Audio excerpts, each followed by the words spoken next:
ओम सत्यमेव जयते। नमस्कार, मैं कल्कि राजाराम पंडित। काल की प्रचंड वेग प्रहार जो मुझ पर हुई, इसके विषय में जाने समझे। रही बात मित्रों, ये संसार की त्रिदेव कहे, अन्य देवी कहे, ये ग्रह नक्षत्र मंडल कहे, और एक महा पापी कलयुग अधर्मी ये दानव कहे, ये सभी की दो रूप होते हैं। जैसे आत्मा और शरीर, जैसे अच्छे बुरे, क्रोध करना, फिर शांत भाव में बात करना, जैसे अपने बच्चों को मारते भी है, पीटते भी है और पुनः लाड प्यार भी करते हैं। ठीक इसी प्रकार सबकी अपनी अपनी रूप होती है। और राम जी ने जो संसार की सृष्टि संरचना की, इसमें गलत से गलत, अधर्मी से अधर्मी और मतलब सबकी अपनी अपनी विभागीय रचना की। और जब मैं किसी अवतार में आता हूँ तो सबकी प्रचंड प्रहार जो है मुझ पे होती है। तो इस प्रकार ये तो अभी एक कलयुग है, और ये कलयुग में भ्रष्ट युग, मतलब कलयुग की अभी सत्ता है। और उनकी जो अति पापमय जो व्यवहार है, वास्तविक ये सबसे इसमें ज़्यादा जो मुझ पर जो प्रचंड प्रहार की, एक कलयुग और शिव जी लगायत अन्य देवी देवता, अन्य ग्रह नक्षत्र मुझ पर अति प्रहार किए कि जिसकी वर्णन नहीं है मित्रों। रही बात मैं जब से किशोर अवस्था से मैं युवा अवस्था में गया, और तब से ऐसे तो मैं किशोर अवस्था से ही हर कर्म कार्य कर रहा हूँ। अपनी माँ की हाथ बटाता आया। अपने पिताश्री जो चाय नाश्ते की दुकान खोल रखी थी, होटल ही कहे छोटा मोटा, तो उसमें मैं हाथ बटाता था। रही बात ये जो चाय नाश्ते की दुकान थी, कोई छोटी मोटी यहाँ बीड़ी फैक्ट्री थी, तो उसमें होटल जैसा ही खाना उना सब, यानी उसमें सारे जूठन बर्तन, गिलास सारे इत्यादि धोना, पकाना, बनाना, ये सारे कार्य से मैं जुड़ा रहता था। परंतु ये काम मुझे अच्छा न जानकर मैं अपनी भविष्य की कोई एक लक्ष्य जो है चुनाव की, और मैं काठ लकड़े की काम मैं पेशागत अपनाया। और मतलब उस समय मुझे मुझे में तो जो लगन होती है, जो जोश होता है, वो तो आप लोगों को भी मालूम है। रही बात, उस वक्त मुझे काम भी सीखना था, और जब से काम भी सीखा तब से इतने मैं लगनशील होकर मैं काम करता था, दिन रात काम करता था, ताकि मैं काम को पी गया था। एक दिन की बात है मित्रों कि बारिश की समय थी। फर्नीचर में मैं काम करता था। फर्नीचर की छतें जो है वो टूटी फूटी थी, और सारे फर्नीचर में पूरे गीला गीला था। लगन की समय थी, शादी विवाह की ऑर्डर आया था, और कारीगर कोई था नहीं। मेरा भाई ही फर्नीचर खोला था, तो अपना ही समझे, और उसको कोई माने मतलब नहीं। मतलब वो अपने घरों में, मतलब जो है मदिरा सेवन करता था, और अपनी धुन में रहता था वो। सारे कार्यभार मुझ पर ही थी। तो मित्रों, मैं 24 घंटा तक न शौच गए, न ब्रश किए, न एक दाना खाए, और 24 घंटा तक मित्रों मैं रात दिन काम करते रहा। और इतने मच्छर भी, सारे मच्छरों से भी सामना करके मैं अगला पार्टी को सामान पूर्ण रूप से तैयार की, और उसके पश्चात मैं वहाँ से घर गया। तो यानी मैं इतने क्रेज़, इतने लगनशील था उस वक़्त मैं काम-काज में और करता ही था। उस समय उस समय भी मतलब ये जो कलयुग जो महापापी जो राम जी के मलद्वार से उत्पन्न हुए हैं, वास्तविक ये मेरे मलद्वार में ज़्यादातर तांडव किए। यानी कि मतलब ये कलयुग जो है ना मलद्वार सही है तो मुझ पर ही नहीं सब पर भी जो है ऐसा होता है कि जैसे कहते हैं कि तेरे बुद्धि तेरे उसमें घुस गए क्या, वास्तव में वही बात है। अभी कलयुग जो है मल रूपी कलयुग वो सबकी मनोमस्तिष्क पर राज कर रहे हैं और वही ये मल रूपी जो ये असुर जो दानव रूपी जो ये कलयुग है महापापी, ये वास्तव में मेरे मलद्वार पे तांडव और जैसे मुझे लगता था कि मेरे मलद्वार खुला ही पानी निकल रहा है, मल-मूत्र निकल रहा है। मुझे हमेशा इस प्रकार की मतलब महसूसें होती थी। मतलब इतने इतने व्यग्र प्रहार कि अति सहन्य प्रहार सहा नहीं जाता था और करते-धरते मित्रों मुझे वास्तविक उसी दौरान मैं विदेश भी गया था और जब से मैं संत भी बना था और जब से मुझे मालूम पड़ा कि मैं ही राम हूँ, तो और परिचय मुझको मिलते ही मैं अपनी वास्तविक रूप को जानते ही वास्तविक मित्रों ये संसार और जो है विस्तृत रूप में मुझे समझ में आने लगा और सारी संसार जैसे सारे संसार में मैं ही हूँ, उस प्रकार से मुझे लगने लगा।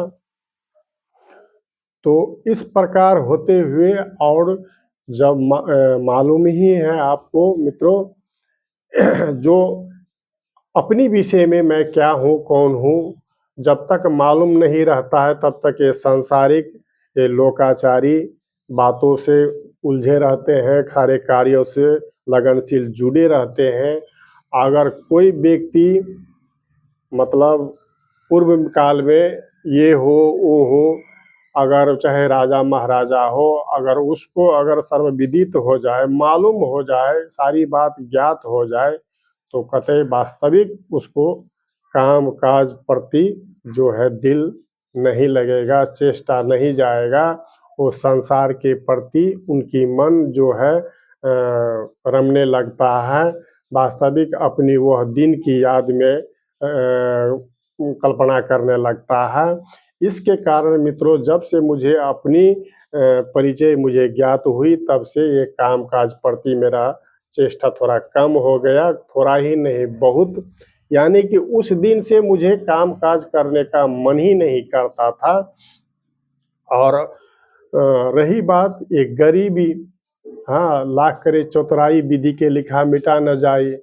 जो गरीबी होता है मित्रों, चाहे मनुष्य कितने भी इंटेलिजेंट हो, बुद्धिमान हो, उसमें कितने भी क्यों न ज्ञान हो, लेकिन अपनी मजबूरी, अपनी पारिवारिक पोषण हेतु, परवरिश हेतु सामना करना ही पड़ता है, मेहनत काम-काज से करना ही पड़ता है और सारे जन कर ही रहे हैं, उसी प्रकार मैं भी करता ही रहा।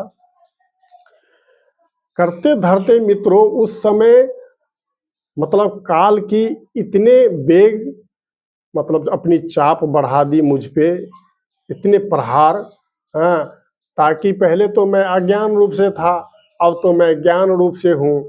तो ज्ञान रूप से होने के कारण इसको महसूस और इसको अति पीड़ा, अति कष्ट देने हेतु ये सारे ग्रह जो हैं मुझ पर अति प्रहार करने लगे। इतना प्रहार कि मैं काम करता था तो मेरी जो औजार होता है वो औजार कहीं छुपा देना।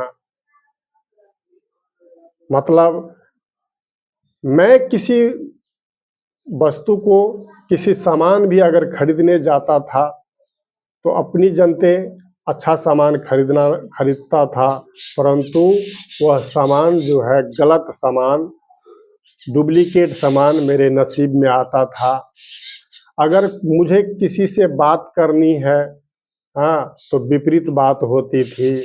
अगर मैं कहीं भेंट मुलाकात करने जाता था किसी से, अगर मेरा कहीं किसी पे पैसे बाकी है, अगर मैं उनसे मिलने जाता था, हाँ, तो वो आदमी मेरे जाने से 1 मिनट पहले ही वो निकल जाता था। हुँ, मतलब कि इतने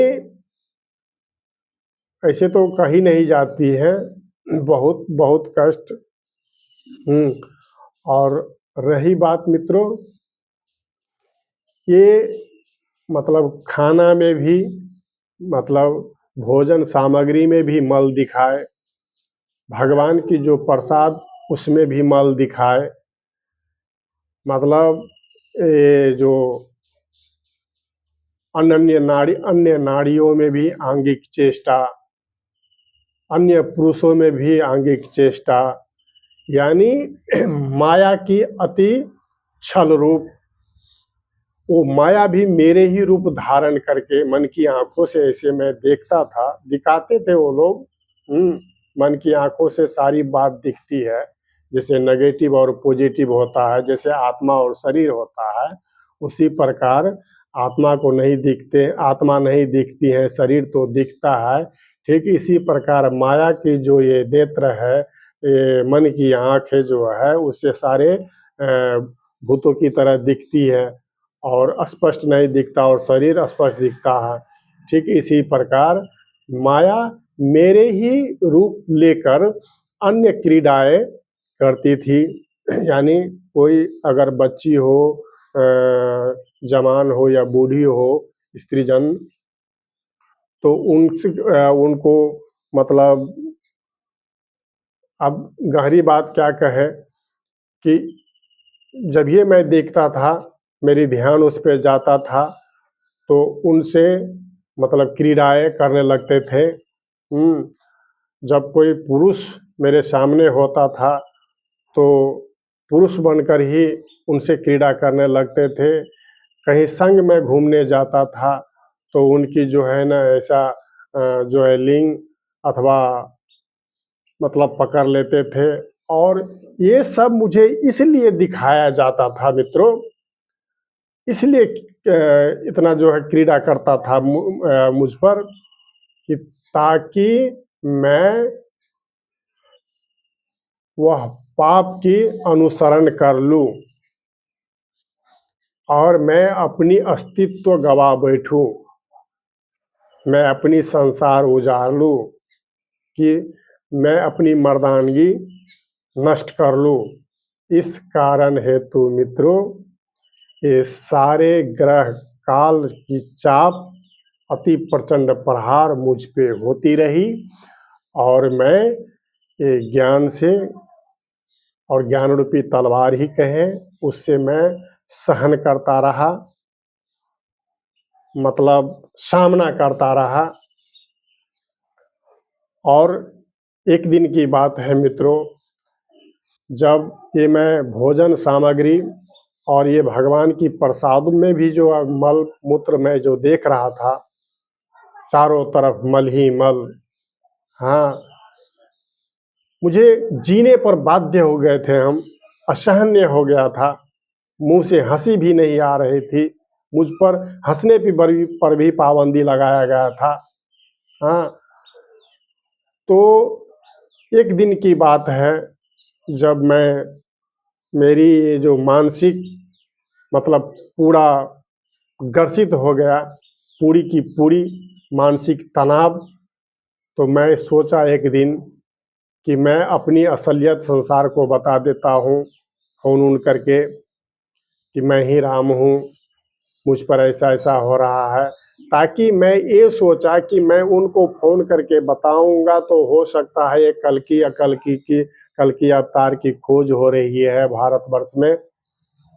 तो हो सके मुझे लोगों से कुछ राहत मिले, और मैं घर परिवार को दे दूँ, अपनी गरीबी जो है ना निवारण थोड़ा बहुत हो जाए, और मैं सत्संग में बैठा रहूँ, कि ताकि मेरी मनस्थिति जो है कम से कम स्थिर रहे।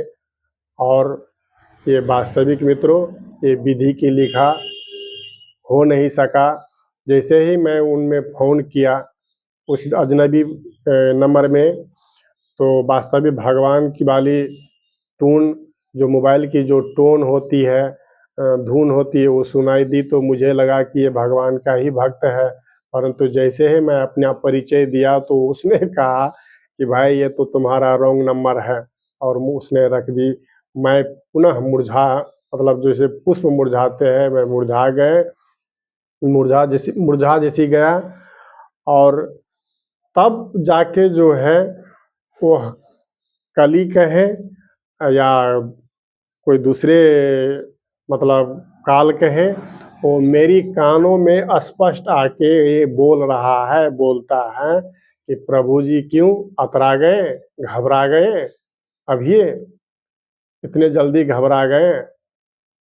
और मैं ये सारी बातें सुनकर अपने दांतों तले उंगली दबाकर, मतलब हाथ अपनी जो है मसूड़ कर ऐसा रह गया, जैसे समय थम जाता है उसी प्रकार मैं रह गया। और एक काल ब्याल से मैं ऐसे ही सामना करता रहा,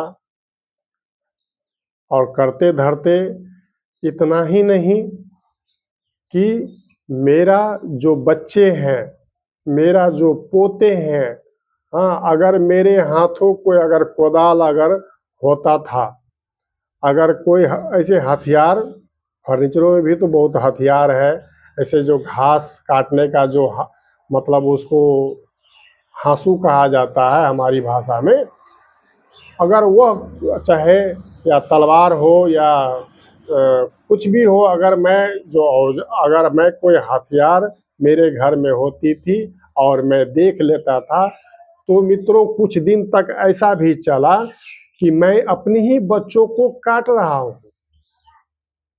इस इतनी माया की प्रबल वेग कि मुझे मेरे ही रूप लेके मुझको दिखा रही है कि मैं अपने बच्चे को हमेशा हर पल काट ही रहा हूँ। अगर मेरे हाथ में कोदाल है, अगर मेरे बच्चे आगे सामने खड़े हैं, बैठे हैं, तो मैं उन पे कोदाल से प्रहार कर रहा हूँ। और इतनी दुख, दर्द, मानसिक ग्रसित पीड़ा मित्रों असहनीय, मैं असहनीय हो जाता था मुझको। हाँ, और रोकर भटक कर, रोते भटकते मैं अपनी किसी भी तरह गरीबी निवारण मैं करता था। हाँ, और सारी ग्रह नक्षत्र, एक कली काल लगायत सभी की अति प्रचंड प्रहार मैं सहता रहा, सामना करता रहा मित्रों। लेकिन रही वर्तमान अभी की बात, कुछ प्रतिशत चाप कम कर दिए गए हैं, शांत है। इसी के कारण मैं अपनी वीडियो मार्फत अपनी वास्तविक, जो मेरी वास्तविक रूप है और जो मैं आया हूँ, ये सारी बातें अपनी वीडियो मार्फत मैं आप लोगों से दे रहा हूँ, आप लोगों में दे रहा हूँ। तो धन्यवाद, प्रणाम।